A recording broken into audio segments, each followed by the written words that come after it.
오늘은 마태복음 강의 40번째입니다.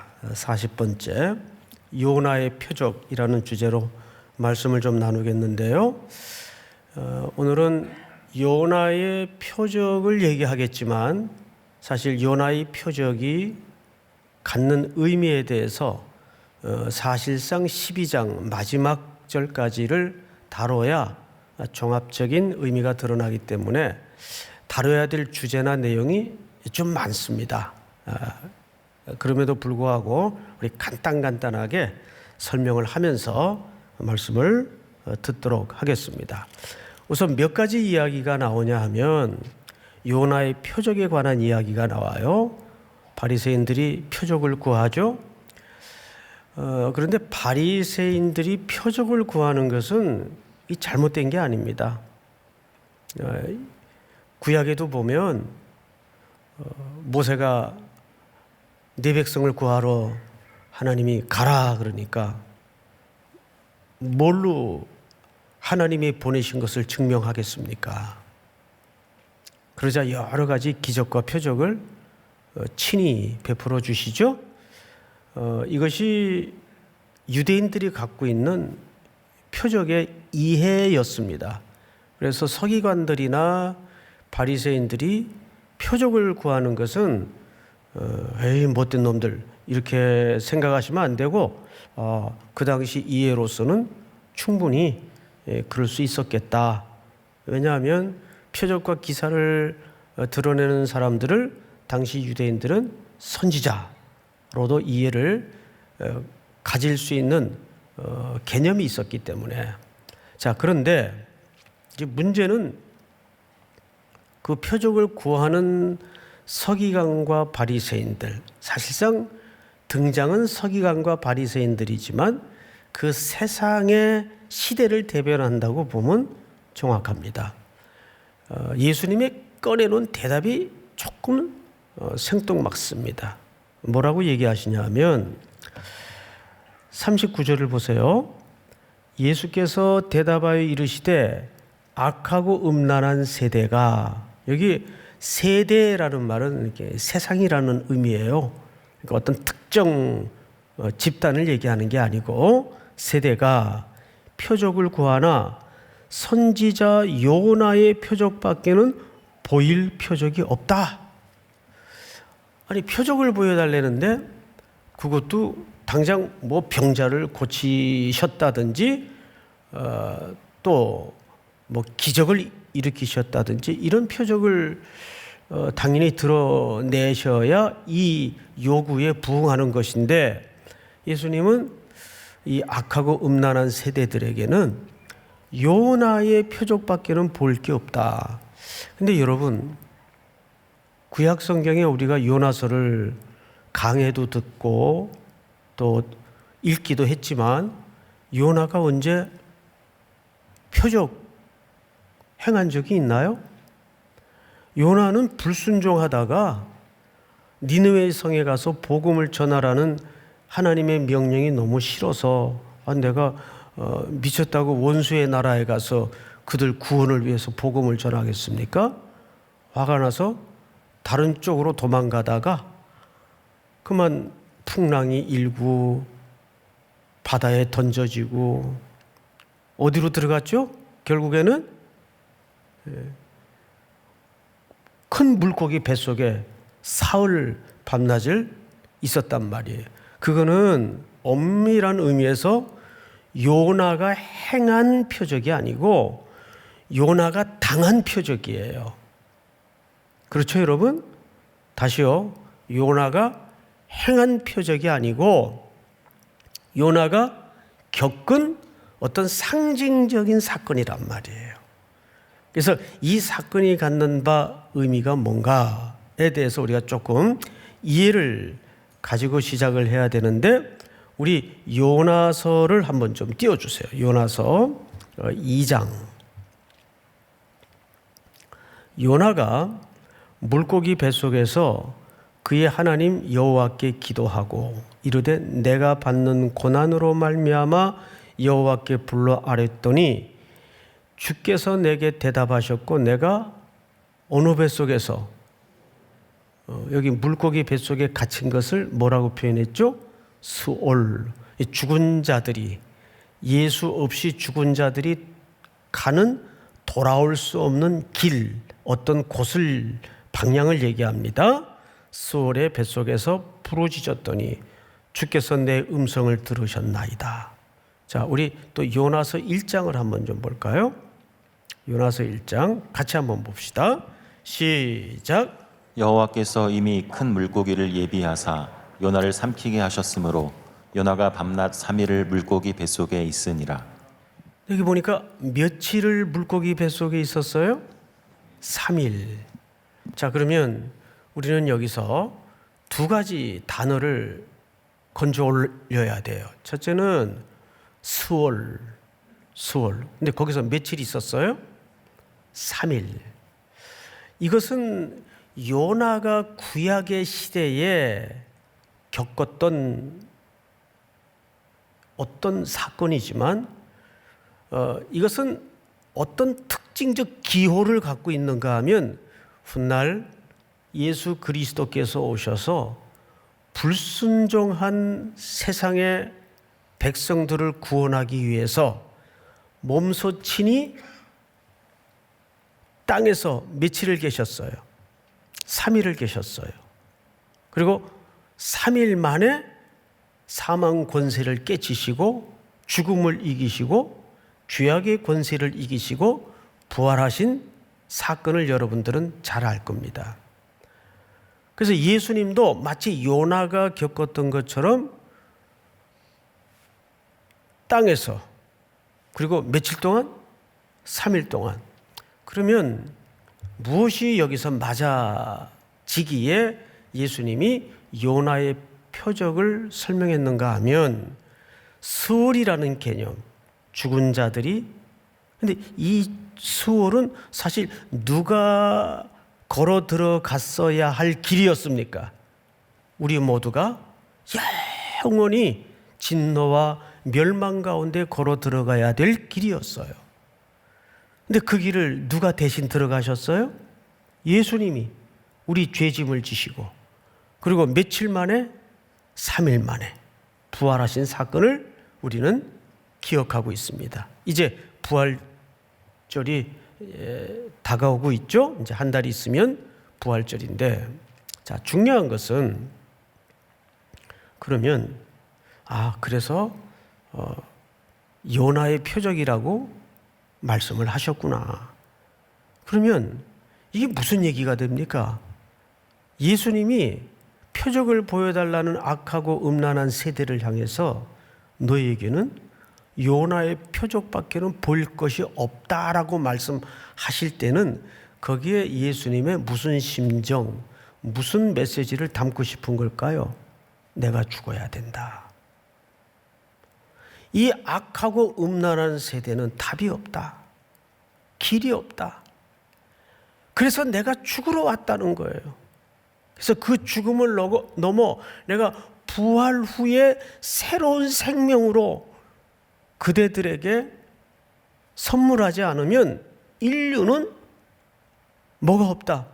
희망과 소망이 없다는 것을 이렇게 요나의 표적밖에는 보일 것이 없다. 그러면 결국 요나의 표적은 뭐의 상징성을 담고 있는 거죠?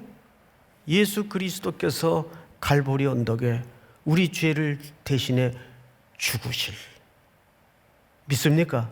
그 십자가의 사건을 요나의 표적으로 설명하고 있는 거예요.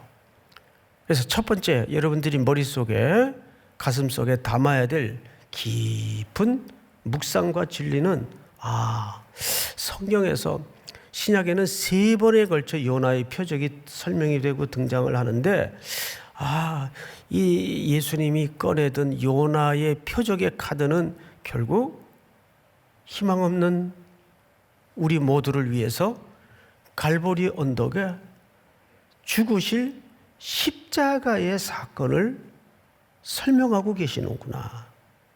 근데 이걸 사람들이 알아들었어요? 못 알아들었어요? 못 알아들었어요. 자, 성경을 다음에 보십시다. 근데 무슨 얘기가 또 나오냐면 여기서부터 좀 헷갈려요. 심판 때에 니느웨 사람들이 일어나 이 세대 사람을 정죄하리니 이는 그들이 요나의 전도를 듣고 회개하였음이거니와 요나보다 더 큰 이가 여기 있으며. 자, 여러분, 여기 중요한 단어는 요나도 아니고 니느웨의 성 사람들도 아니고 그들이 회개했다는 것도 아닙니다. 여기 비교급 하나가 등장을 하죠. 요나보다 더 크니. 요나보다 더 큰 이가 누구예요?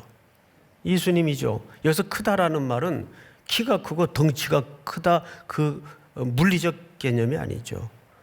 요나가 하나의 표시판이었다면 그 표시판의 지향점인 실체가 누구라는 얘기예요?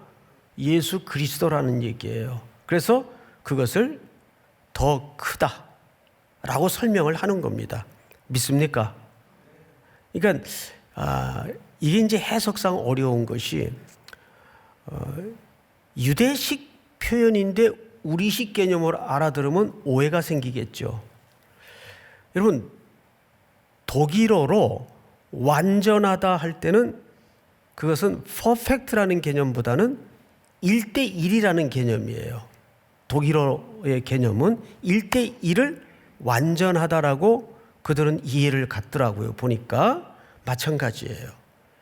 그러니까 나라마다 언어가 담고 있는 이해와 개념이 틀려요. 여기서 더 크다라는 말은 그리스도께서 실체고 요나는 하나의 샘플링, 표지판 정도의 이해였다 그 말이에요. 믿습니까? 자, 그런데 여기 그래서 더 크다라는 말을 설명했어요. 근데 어떤 내용을 담아 더 크다라고 얘기를 했는가 하면 41절을 보세요.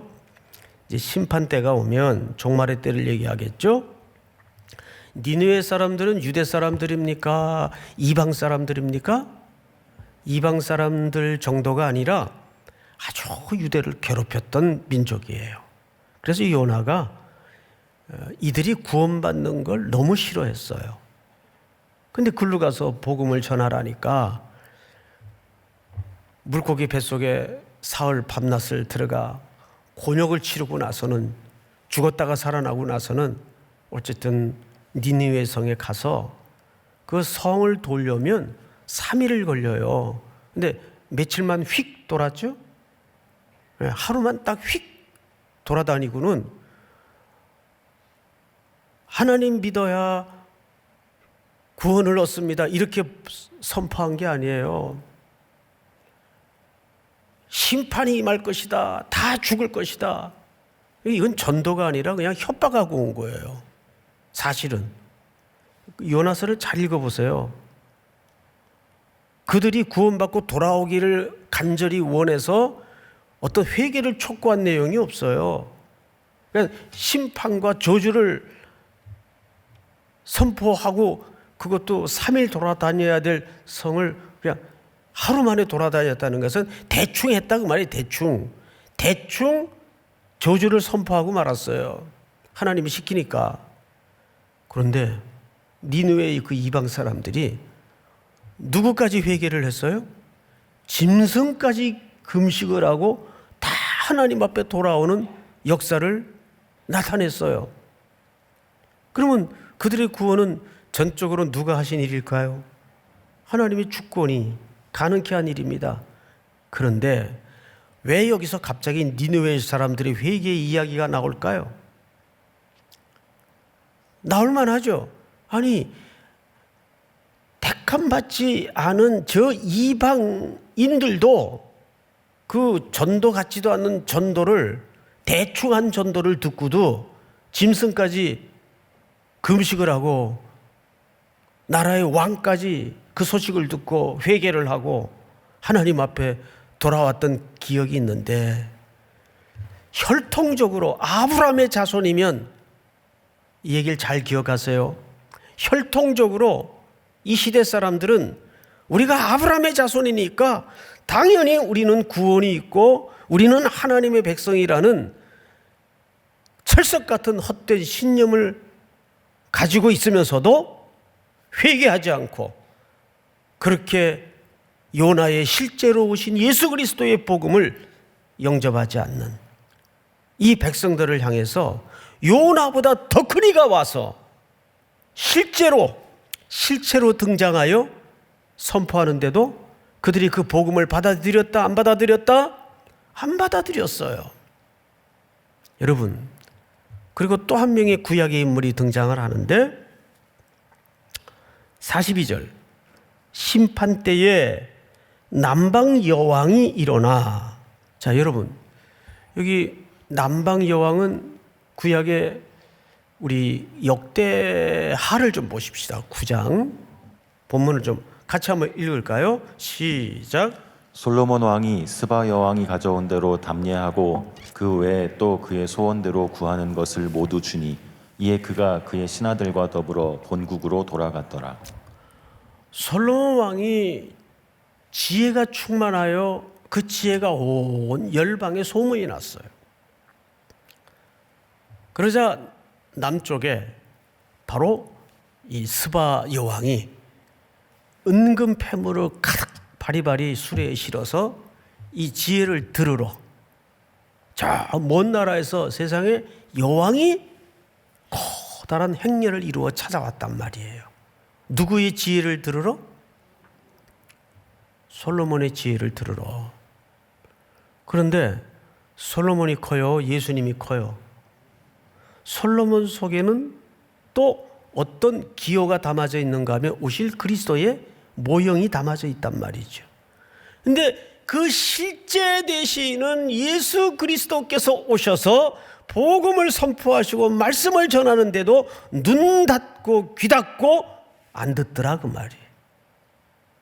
그러니 이들이 심판의 때에 더 큰 이가 오셔서 복음을 선포하고 구원을 선포하고 하나님의 나라를 선포하는데도 안 듣고 배척했다면 할 말이 있어요, 없어요?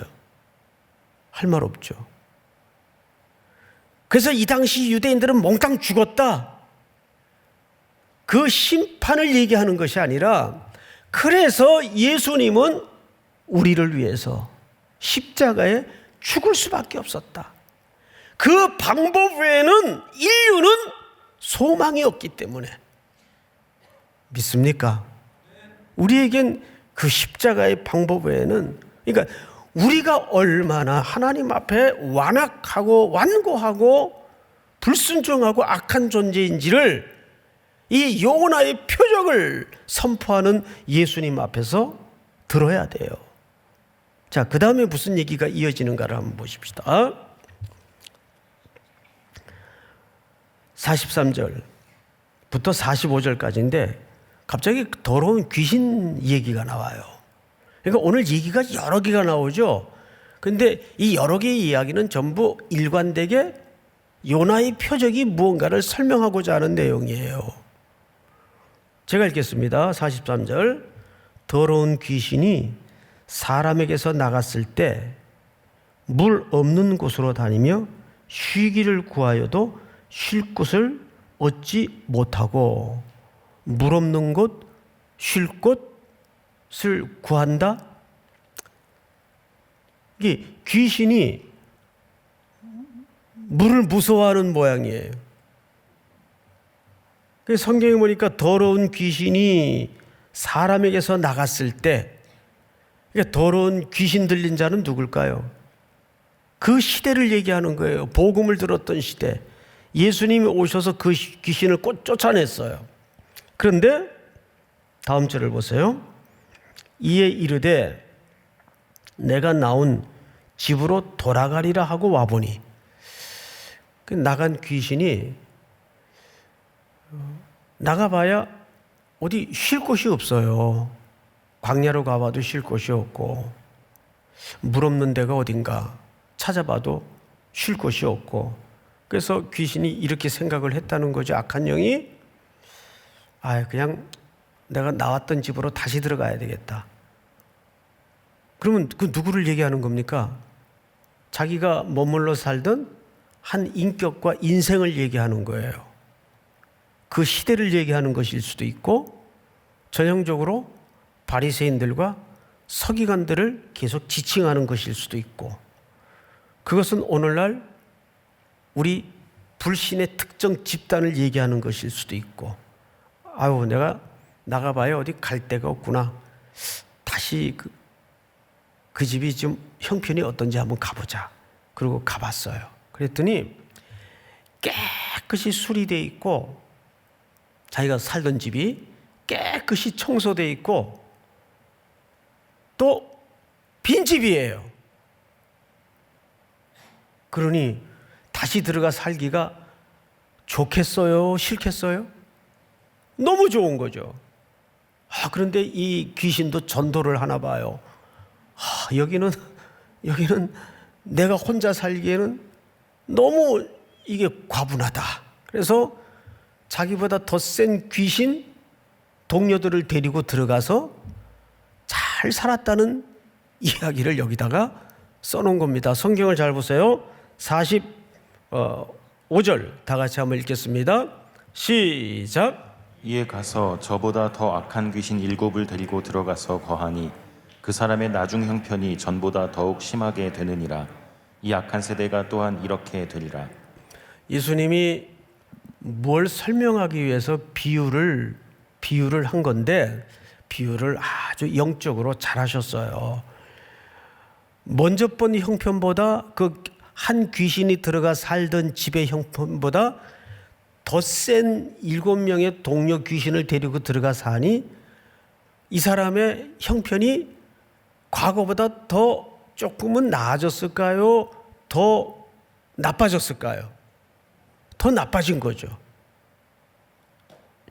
더 나빠진 거죠. 이게 무슨 얘기일까요? 이거는 결국 자기 땅에 땅 주인이 왔는데 그 백성들이 영접했다 안 했다? 영접하지 않았어요. 우리 요한복음 1장을 좀 한번 볼까요? 요한복음 1장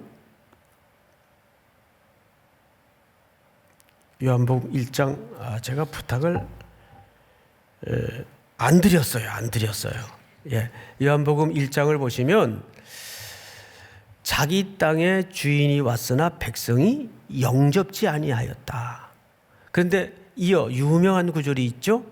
영접하는 자 곧 그 이름을 믿는 자들에게는 하나님의 자녀가 되는 뭐를 주셨어요? 권세를 주셨어요.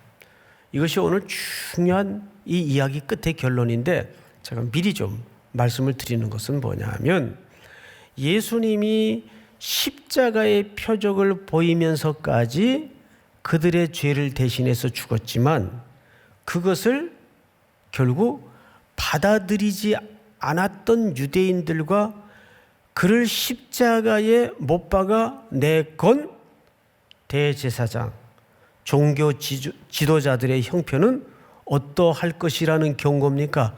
더 희망이 없어질 것이다. 원래 희망이 없었지만 하나님께서 그리스도라는 십자가의 방법을 통해서 기회를 열어주셨어요? 안 열어주셨어요? 기회를 열어주셨단 말이에요. 그런데도 영접지 않으면 더 그 형편이 절망스러워질 것이다. 이제는 더 이상 기회가 없어질 것이다. 이렇게 종말적 선언을 해버리는 겁니다. 예수님께서. 그리고 나서 오늘 결론입니다. 무슨 얘기가 나오는지를 잘 들여다보세요. 자, 46절부터 갑자기 내용이 바뀌어요. 어떻게 바뀌냐면 예수께서 무리에게 말씀하실 때 그의 어머니와 동생들이 예수께 말하려고 어떻게 섰더니 밖에 섰더니 이 장면을 공감복음서를 비교해 보면 이런 장면입니다. 예수님의 말씀을 들으려고 한 집에 사람들이 예수님 발 앞에 모여 앉았어요. 꽉 들어차서. 이때는 예수님이 미쳤다고 소문이 나 있을 때입니다. 가족들도 그렇게 알았어요. 그래서 예수님에게 몰려드는 사람들이 있었고 그들은 늘 예수님 무릎 앞에 앉아서 말씀을 듣기를 즐거워하고 그 말씀에 깊이 공감하고 감동하고 예수 그리스도를 구주로 주인으로 영접하는 사람들이었어요. 그런데 예수님이 미쳤다는 소문을 듣고 가족들이 걱정이 돼서 찾아왔습니다. 그 현장을. 그러자 안에 있던 사람들이 형제들이 오셨습니다. 모친과 함께. 그러자 예수님께서 아주 냉정하게 누가 내 모친이며 누가 내 형제인가? 그것은 어머님이 동생들이 구원 못 받았다 그 얘기를 하고 싶은 것이 아니라 혈육을 강조하는 겁니다. 혈연, 혈통 기준으로 나의 가족이 될 수 없다. 내 가족은 내 말을 듣고 하나님의 뜻대로 행하는 자라야만이 내 가족이 될 수 있다. 여러분, 결국 이것 또한 뭘 설명하는 겁니까? 요나의 표적이 갖는 성격을 결국 설명하는 겁니다. 요나의 표적은 뭐라 그랬죠? 십자가. 그 십자가의 사람들은 멸망의 도라고 얘기했지만 그 십자가의 도를 영접하는 자, 곧 그 이름을 믿는 자들에게는 하나님의 자녀가 되는 권세를 주셨으니, 그런데도 열린 기회를 저버리고 영접하지 아니하고, 여러분 세상이 굉장히 고급스럽게 다양하게 교양 있게 사치스럽게 복잡하게 돌아가는 것 같지만 오고 오는 모든 인류의 문제는 예수 안에 있느냐 밖에 있느냐의 싸움이에요. 믿습니까? 성경을 보세요. 성경을. 그래서 46절에 보면 그의 어머니와 동생들이 예수께 말하려고 어떻게 서 있었다? 밖에 서 있었다. 밖에 서 있으면 혈육적인 어머니고 혈육적인 동생들이라도 하나님의 백성이 될 수가 없어요. 그러나 그리스도 안으로 들어오면, 그리스도 앞으로 나오면 니느웨 성 사람들도 하나님의 백성이 되는 겁니다. 47절을 제가 읽겠습니다. 한 사람이 예수께 여짜오되 보소서 당신의 어머니와 동생들이 당신께 말하려고 밖에 서 있나이다 하니, 계속 또 강조하죠. 밖에 서 있었다는 것을. 말하던 사람에게 대답하여 이르시되 누가 내 어머니며 내 동생들이냐 하시고 손을 내밀어 제자들을 가리켜 이르시되 나의 어머니와 나의 동생들을 보라. 다 같이 읽습니다. 시작. 누구든지 하늘에 계신 내 아버지의 뜻대로 하는 자가 내 형제요 자매요 어머니이니라 하시더라. 이거를 누구를 가리켜 말씀하셨어요? 제자들을 가리켜 말씀하셨어요.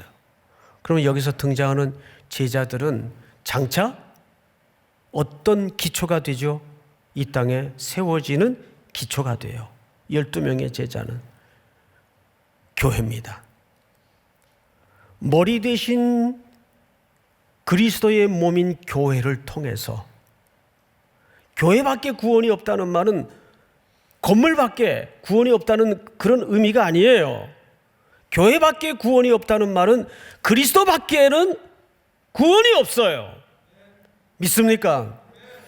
혼란한 시대에 혼란한 가치관이 난무하는 때에 어느 때보다도 선명하고 여러분들이 경고히 붙들림을 입어야 될 복음의 진리는 예수 외에는 인류는 길이 없어요.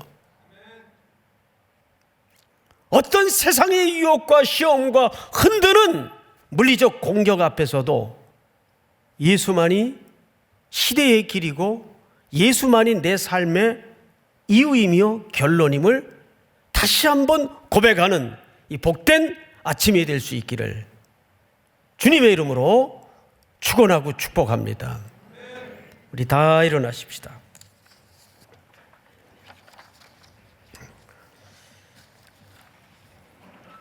나의 한숨을 바꾸셨네.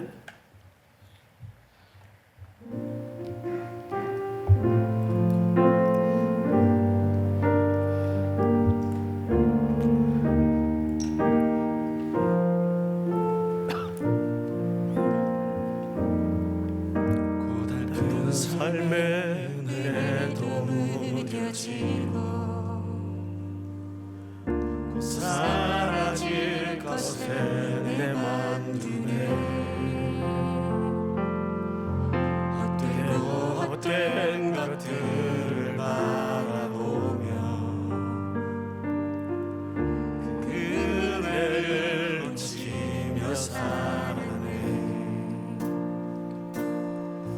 주어진 삶을 묵묵히 살아가며 그 뜻인 주 예수를 보내.